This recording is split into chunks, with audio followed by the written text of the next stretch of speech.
Bab 1634. Billy tertegun sejenak, lalu mencibirnya. Tracy, apa otakmu bermasalah? Saham dan aset kekayaan yang sebelumnya aku berikan padamu, semuanya sudah diambil kembali. Kamu masih punya saham apa? Apanya pemegang saham terbesar kedua? Apanya saham lebih banyak dariku? Aku lihat kamu ini sedang bermimpi, sedang berhalusinasi. Kita akan segera tahu. Apakah aku sedang berhalusinasi? Setelah pengacara selesai menghitung, Tracy mengabaikannya dan langsung duduk di kursi presidir. Apa yang kamu lakukan? Billy berteriak marah. Bangun sekarang juga. Tuan Billy, kenapa begitu terburu-buru? Tracy mencibir. Takut aku akan mengungkapkan wujud aslimu. Gila. Aku tidak tahu apa yang kamu bicarakan. Billy telah berlatih sejak lama. Dia tidak menunjukkan rasa bersalah. Cepat pergi. Atau jangan salahkan aku karena bersikap kasar. Kamu mau bersikap kasar bagaimana padaku? Tracy bertanya balik. Pengawal. Billy malas untuk berbicara omong kosong dengannya. Langsung memerintah bawahannya untuk mengusir Tracy. Sekarang pengawal perusahaan telah digantikan oleh Billy. Semuanya adalah orangnya. Begitu dia memberi perintah, lebih dari 10 orang pengawal segera maju dan mengerumuni mereka. Hartono dan yang lainnya ingin menghentikan mereka, tetapi para pengawal itu langsung bertindak. Kedua belah pihak saling berhadapan. Saat hendak mulai berkelahi, pengacara Joy memimpin tim pengacara bergegas datang bersama Direktur Tony. Semuanya berhenti. Direktur Tony membanting sebuah gelas dan berteriak dengan marah. Dalam sekejap, ruang rapat menjadi sunyi. Karena ada tim pengacara di sini. Kenapa kamu tidak membiarkan mereka berbicara dengan jelas? Direktur Tony menatap Billy dalam-dalam dan bertanya, atau, apa kamu tidak tenang karena bersalah? Direktur Tony, apa maksudmu? Billy mengerutkan kening dan berteriak dengan tidak senang. Apa kamu sekarang berpihak pada orang luar? Ketika kamu mengeluarkan Tracy dari grup Wallens, aku juga bertindak berdasarkan yang seharusnya, tidak memihak pada siapapun. Direktur Tony berkata, kalian bilang mau tes darah ya tes darah, mau tes DNA ya tes DNA. Mereka dapat bekerja sama sepenuhnya. Kenapa sekarang mereka ingin meminta pengacara untuk berhitung? Kamu malah begitu keras. Mau main kekerasan, juga berusaha mengusir orang. Kamu begitu marah dan panik. Apa bukan karena merasa bersalah?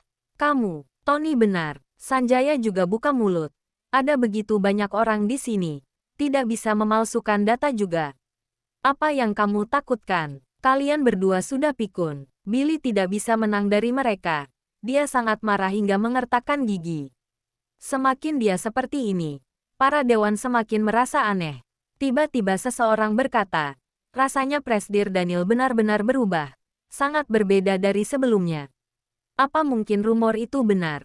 Rumor apa? Apa kamu tidak melihatnya? Rumor mengatakan kalau Presidir yang ini bukanlah Presidir Daniel yang sebenarnya, melainkan Billy Wallens yang melakukan operasi plastik. Astaga! Benarkah? Sangat mungkin. Presidir yang sekarang tidak mengerti apa-apa dan hanya memamerkan kekuatannya saja. Benar. Makanya aku bilang, kenapa setelah kecelakaan, sifatnya langsung berubah, ternyata. Sifat ini benar-benar mirip dengan Tuan Billy. Para dewan direktur saling berdiskusi. Situasinya langsung berubah. Semua orang berdiri di pihak Tracy. Billy belum pernah melihat situasi seperti ini sebelumnya. Ia langsung panik dan meminta bantuan Samuel. Samuel mengerutkan kening dan mengedipkan mata padanya. Dia segera mengubah sikapnya. Aku hanya teringat kebohongan yang dilakukan Tracy padaku. Selain itu, sebagai orang luar, dia tiba-tiba masuk membuat masalah, membuatku marah. Dia berkata demikian, membuat beberapa dewan direksi mulai bimbang lagi. Karena Direktur Tony dan Paman Sanjaya sama-sama ingin melihat perhitungan ini. Kalau begitu mari kita lihat. Billy mencibir. Aku ingin lihat apa yang bisa dia hitung. Mendengar itu, semua orang mengalihkan perhatian mereka ke Tracy. Tracy mengeluarkan kontrak dan surat pernyataan, meletakkannya di atas meja, dan berkata dengan lantang, pengacara Joy, tolong kamu dan tim pengacara Skywell periksa, apakah kedua surat perjanjian ini berlaku atau tidak. Bab 1635. Surat perjanjian. Billy segera mendekat. Perjanjian apa? Hartono dan yang lainnya segera melindungi di depan Tracy, mencegahnya mendekat. Pengacara Joy dan tim pengacara Skywell maju mendekat untuk memeriksa kedua surat perjanjian tersebut, dan segera mengumumkan dengan penuh semangat. Kedua surat perjanjian ini memang ditinggalkan oleh Presidir Daniel. Tidak hanya ada tulisan tangannya di atas perjanjian tersebut, tetapi juga sidik jarinya. Berdasarkan keterangan pada surat perjanjian, mulai dari tanggal X, bulan X, tahun XXXX, Presidir Daniel harus memberikan setengah dari seluruh pendapatannya kepada Tracy, yaitu Nona Tracy Moore, tanpa persyaratan. Apa? Sebelum pengacara Joy selesai berbicara, Billy langsung melompat bangun dari kursinya dan berkata dengan penuh emosi, "Apa kalian tidak salah? Ini semua bisa dipalsukan. Ini jelas bukan aku yang menulisnya. Tentu saja bukan kamu yang menulisnya, karena kamu bukanlah Daniel." Tracy menatapnya dengan dingin. "Kamu adalah Billy." "Gila." Billy tiba-tiba menjadi marah. "Kalau kamu sembarangan bicara lagi, aku akan menuntutmu karena fitnah." Grup Skywell pasti masih punya tanda tangan dan sidik jari yang ditinggalkan oleh Daniel sebelumnya kan?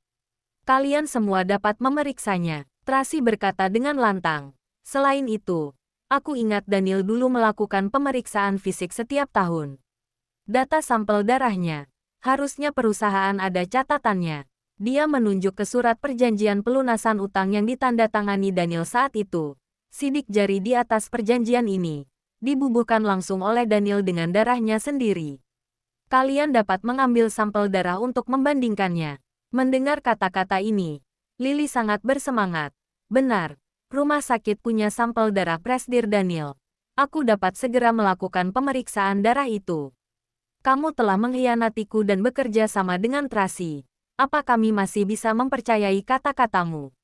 Billy masih berusaha berdebat. Semuanya. Tracy menyuap bawahanku. Sekarang bahkan menghasut Direktur Tony dan Paman Sanjaya untuk menentangku.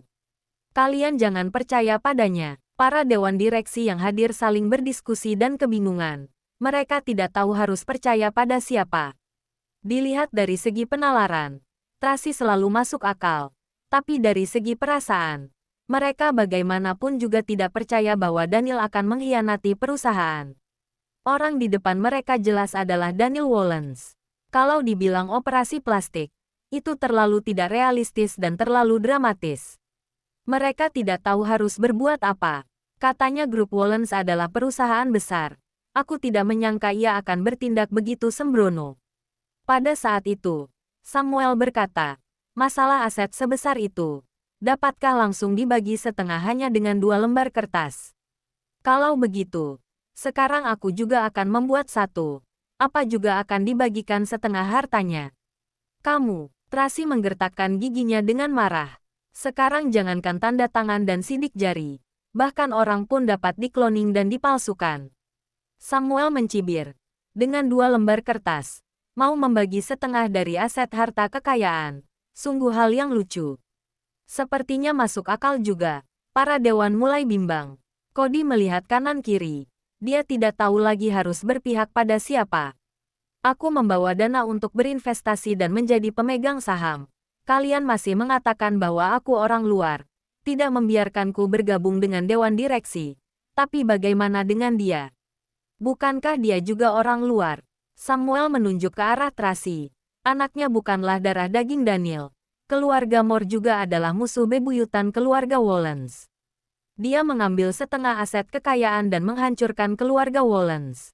Apa untungnya bagi kalian? Ini, tiba-tiba. Semua orang tercengang. Ada yang tiba-tiba sadar. Tampaknya masuk akal, meskipun Samuel bergabung dengan dewan direksi. Ingin mendapatkan sepotong kue. Tapi setidaknya dia membawa dana untuk membeli saham. Sedangkan Tracy tidak membawa apa-apa. Malah ingin mengambil setengah dari aset kekayaan yang ada. Kalau dibandingkan, tampaknya Tracy lebih kejam. Aku tidak akan mengambil uang-uang ini. Tracy segera berkata, uang yang Daniel berikan padaku, aku akan mengubahnya menjadi saham dan terus berinvestasi di grup Wallens. Dengan begitu, aku juga salah satu pemegang saham grup Wallens. Kalian lihat bukan? Samuel mencibir mengejek. Ini adalah ambisi liciknya. Pada akhirnya, ini sama dengan niat awalnya, untuk merebut aset grup Wollens dan mengendalikan grup Wollens. Kamu, Tracy tidak bisa menang berbicara dengan Samuel. Rubah tua licik ini, pandai mengendalikan situasi dan hati orang. Bab 1636. Itu benar, Billy segera menambahkan. Jangan tertipu olehnya. Anak-anaknya bukan darah dagingku. Dia dikeluarkan dari perusahaan. Jadi dia menyimpan dendam dan menyuap bawahanku untuk mengincar aset grup Wollens. Billy Wollens, kamu benar-benar tidak tahu malu. Naomi tidak bisa menahan diri. Ia memarahinya. Diam. Billy sangat arogan. Karena semua orang meragukan perjanjian ini, mari kita lakukan pemeriksaan. Tracy sudah melakukan persiapan. Kalau kalian tidak percaya pada Lily, maka carilah dokter dari rumah sakit Prima untuk melakukan pemeriksaan. Rumah sakit Prima telah disuap oleh kalian. Billy berkata dengan tergesa-gesa. Sekarang Paman Sanjaya berpihak padamu. Pasti dia telah mengambil keuntungan dari grup Mort. Diam kamu. Samuel menatapnya dengan rasa kesal. Dalam hatinya berpikir, orang ini benar-benar bodoh seperti babi. Pada saat ini, bagaimana dia bisa meragukan Sanjaya? Di antara para dewan direksi ini, lebih dari setengahnya adalah pengikut Tuan Besar. Mereka sepenuhnya percaya pada Sanjaya. Semakin Billy meragukan Sanjaya, semakin dia mendorong para pendukungnya menjauh. Tapi Billy masih terlihat bingung. Tidak tahu kenapa. Surat perjanjian ini asli. Pengacara Joy mengambil perjanjian itu dan membukanya, agar semua orang bisa melihatnya. Perjanjian pelunasan hutang ini ditulis sendiri oleh Presdir Daniel untuk Nona Tracy 2,5 tahun yang lalu. Dan surat perjanjian tambahan ini diserahkan oleh Presdir Daniel padaku sebelum insiden itu terjadi. Aku dan 8 pengacara grup Skywell semuanya ada di tempat saat itu. Kami melihat dengan mata kepala kami sendiri Presdir Daniel menulis surat perjanjian tambahan ini. Terlebih, dia juga mengundang orang dari kantor notaris untuk melakukan pembuktian pada saat itu.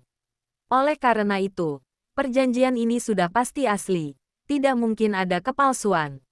Terakhir, pengacara Joy menambahkan lagi, keempat anggota staf kantor notaris itu sekarang ada di luar. Jika perlu, kita dapat mengundang mereka masuk sekarang. Mendengar kalimat ini, Billy seketika tertegun. Meskipun dia tidak pandai dalam perang bisnis, dia juga tahu bahwa mencari 8 pengacara dan 4 notaris untuk melakukan pembuktian secara langsung. Situasi seperti ini sudah tidak dapat diragukan lagi. Sekarang bahkan jika langit akan runtuh dan bumi akan meledak, kedua surat perjanjian ini tetaplah berlaku. Wajah Samuel menjadi muram seketika. Matanya penuh dengan niat membunuh. Dia menatap Tracy dengan penuh kebencian. Kemudian berbalik dan pergi. Direktur Samuel. Direktur Samuel. Billy langsung panik.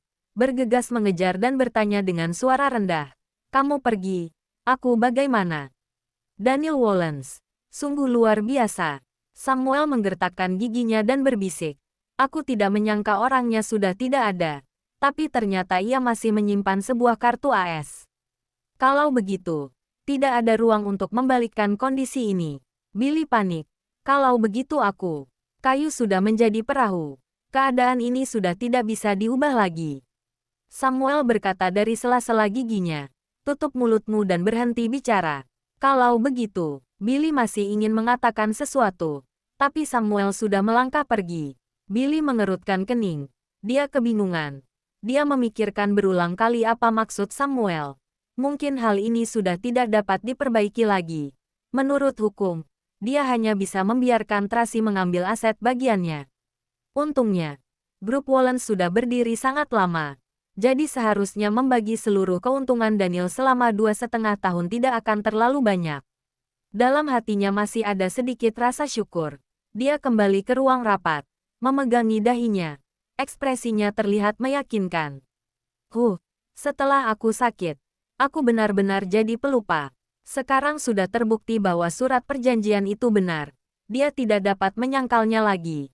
Jadi dia hanya bisa mengatakan bahwa dia tidak ingat. Mungkin saat itu aku buta dan linglung. Billy berkata dengan marah. Makanya membuat keputusan yang bodoh seperti itu. Maksud Anda tidak meragukan lagi kedua perjanjian ini. Pengacara Joy coba bertanya, lebih baik undang staf dari kantor notaris untuk masuk dan bersaksi. Sanjaya berkata, masalah ini sangat penting. Harap semuanya bersabar dan tetap di sini. Mari kita hitung dengan jelas. Bab 1637. Tentu saja, para direktur menyatakan dukungan mereka dengan emosi. Naik turunnya grup Wollens berhubungan langsung dengan masa depan mereka, sehingga mereka juga ingin menyelesaikannya secepat mungkin. Sekarang setelah berhasil mengusir Samuel, masih ada Tracy. Semua orang sangat penasaran.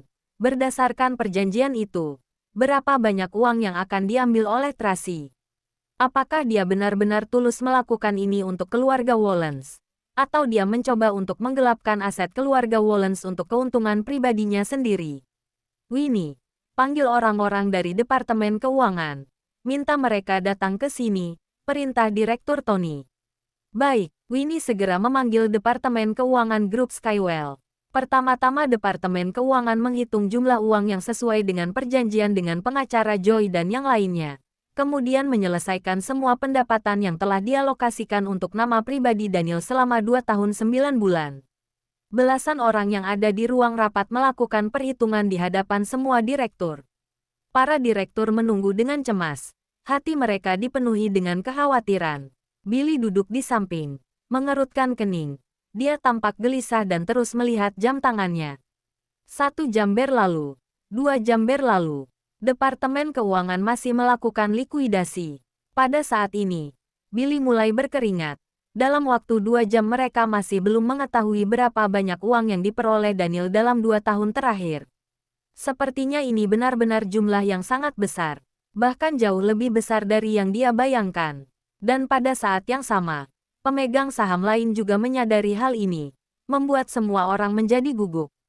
Cody bertanya pada Sanjaya, Paman Sanjaya, jika uang itu diberikan padanya, apa tidak masalah bagi perputaran keuangan grup Wollens? Sanjaya menatapnya tanpa bicara sepatah kata pun. Memang benar. Menurut perjanjian, Tracy berhak mendapatkan uang itu. Tetapi berdasarkan situasi saat ini, begitu dia mengambil uangnya, keuangan grup Wollens mungkin benar-benar akan berada dalam masalah. Selain itu, lebih dari belasan akuntan profesional, ditambah kerjasama dari 8 pengacara telah menghitung selama 2 jam, tapi masih belum juga selesai. Ini benar-benar lepas dari mulut harimau, masuk ke dalam mulut buaya. Seorang direktur tidak berdaya dan hanya bisa menghela napas. Yang lain juga merasa tidak tenang. Semua orang khawatir. Jika Tracy mengambil aset, maka akan menyebabkan fondasi grup Wollens terguncang. Sekarang kalian baru sadar, Billy mulai menyindir lagi. Membiarkan Presdir Amberson bergabung dengan Dewan Direksi adalah demi kepentingan jangka panjang. Tapi kalian tidak mendengarkanku. Kalian malah bersikeras membantu Tracy mengambil uang itu. Apa sekarang situasi menjadi lebih baik? Bukankah kamu yang menandatangani perjanjian ini? Direktur Tony menjawab, dia juga mantan istrimu. Jika kamu tidak menyebabkan banyak masalah, maka masalah seperti ini tidak akan terjadikan. Billy terdiam sejenak. Memang betul dia saat ini sedang menggunakan identitas Daniel, dan ini adalah perbuatannya. Dia mengatakan kata-kata sindiran seperti ini. Itu sama saja seperti menamparkan wajahnya sendiri. Hal ini tidak dapat diungkapkan dan hanya bisa ia tanggung sendiri. Billy sangat marah dan tidak bicara lagi. Sekarang ia memikirkan pesan yang dikatakan oleh Samuel padanya. Menyuruhnya untuk diam dan tidak banyak bicara. Sepertinya itu merupakan hal yang dapat dia lakukan sekarang. Lagi pula, apa yang dia katakan sekarang semuanya salah.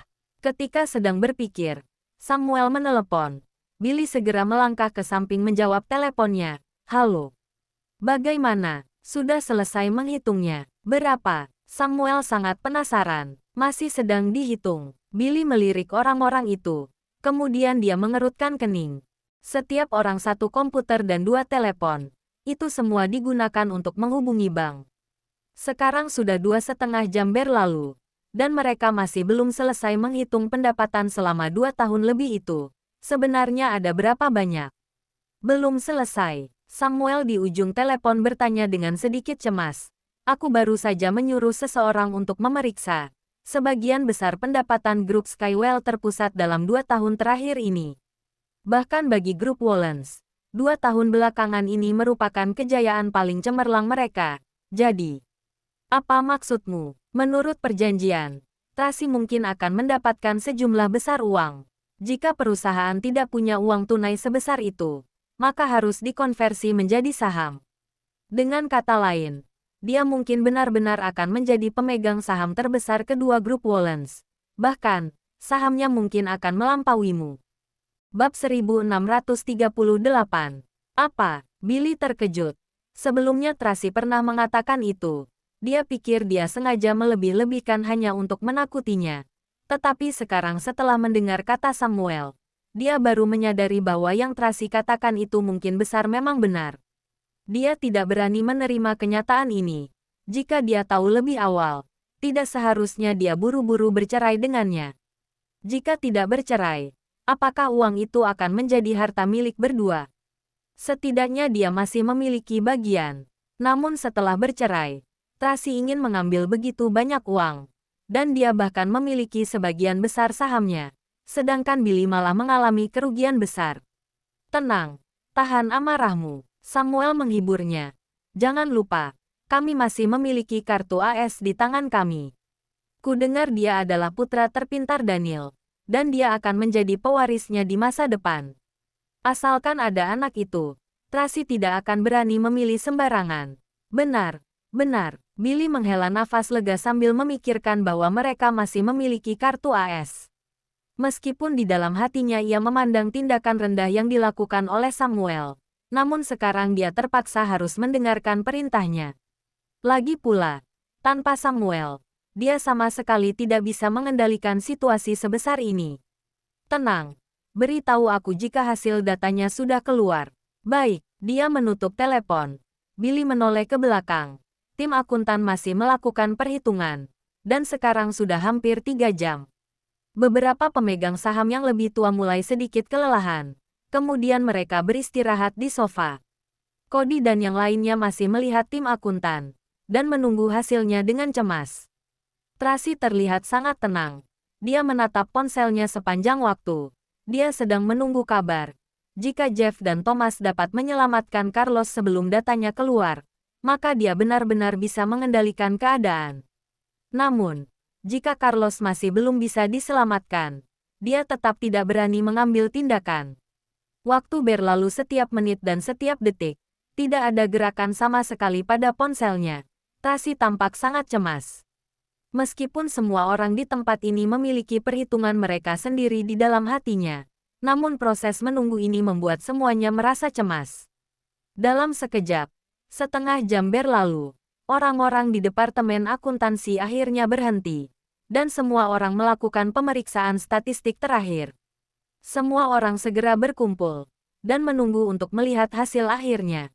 Tracy melirik ponselnya lagi, tapi masih belum ada kabar. Jadi dia mengedipkan mata pada Naomi. Tracy segera keluar untuk menelepon. Hasilnya sudah keluar. Akuntan menyerahkan dokumen perhitungan akhir kepada Direktur Tony. Direktur Tony mengambilnya dan melihatnya. Wajahnya berubah drastis. Meskipun sejak awal dia telah mempersiapkan hatinya bahwa jumlahnya akan sangat besar, namun dia tidak menyangka bahwa jumlah itu jauh di luar pemikirannya. Berapa? Cody sudah tidak sabar lagi, dan melihatnya. Untuk apa kamu terburu-buru? Sanjaya mendorongnya pergi menggunakan tongkat. Sebenarnya berapa? Billy juga ikut cemas. Berikan aku datanya. Direktur Tony tidak banyak bicara, dan langsung menyerahkan data itu padanya. Billy mengambilnya, dan melihat lebih dekat. Dia terkejut sampai kakinya lemas. Ia pun terduduk di kursi. Ini tidak salah. 2 tahun, 8 bulan, 3 hari. Penghasilan pribadi Daniel. Penghasilan pribadinya sebanyak ini. Karena panik, dia tidak menyebut dirinya aku, tapi menyebutkan nama Daniel. Presdir Daniel memiliki sebagian besar saham grup Skywell, dan sebagian saham grup Wollens. Secara keseluruhan, ini memang pendapatan pribadinya selama 2 tahun 8 bulan dan 3 hari terakhir. Pengacara Joy menjelaskan dengan sungguh-sungguh. Semua data dan laporan yang telah diperiksa ada di dalam komputer, Mereka juga telah melakukan negosiasi dan verifikasi dengan bank-bank besar. Dan selama proses tersebut, beberapa notaris berpartisipasi dalam pengawasan. Jika ada yang disetujui, kalian dapat langsung memeriksanya. Kata-kata ini membuat Billy teringat. Tidak, Presdir Daniel. Bukankah ini perjanjian yang Anda tanda tangani? Kenapa Anda berkata seperti itu? Atau mungkin kamu bukan Daniel? Cody tiba-tiba tersendat dan segera bertanya. Diam, Billy berteriak dengan marah. Apa kamu punya hak untuk berbicara di sini? Jangan lupa like, komen, and subscribe ya. Terima kasih. Tunggu terus kelanjutannya.